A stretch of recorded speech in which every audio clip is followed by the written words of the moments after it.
Alors, voilà la deuxième vidéo pour vous montrer les histoires des angles. Comment on fait avec les angles.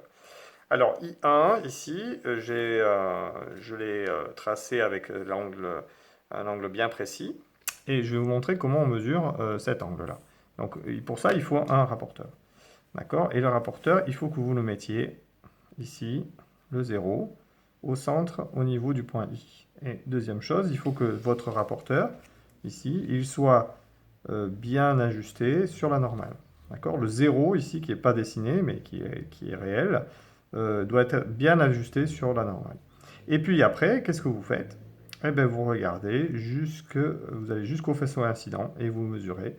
Donc, en ne vous trompant pas, hein, parce que là, ça part à 180, donc c'est pas cette graduation-là qu'il faut prendre, c'est la première graduation qui part de 0 et qui fait 10, 20, et puis là, en gros, vous êtes à 25 degrés. D'accord? 25 degrés, donc hop, on enlève le rapporteur, et puis on marque I1 égale 25 degrés. D'accord?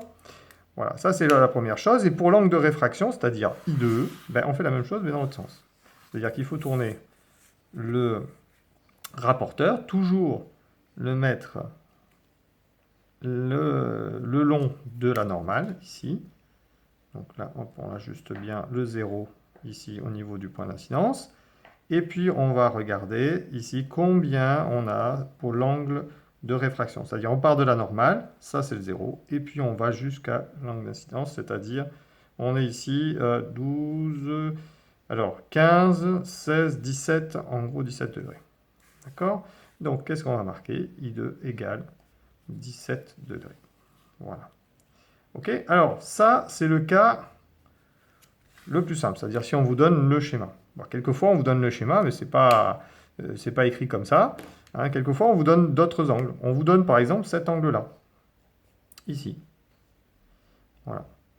Alors, si on vous donne cet angle-là, hein, vous ne connaissez pas 17 degrés, mais bon, vu que vous avez l'angle d'incidence qui est de 26 degrés, qui est de 25 degrés, donc ça se propage ici. Donc en fait, cet angle-là, il vaut 25. Donc forcément, le reliquat ici fait 25 moins 17.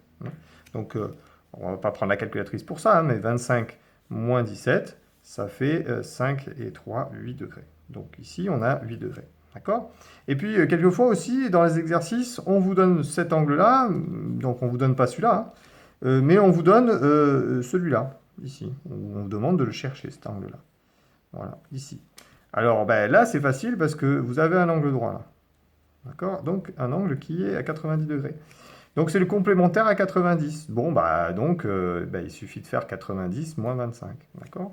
Alors, je fais à la calculatrice, la Numworks, vous la connaissez bien.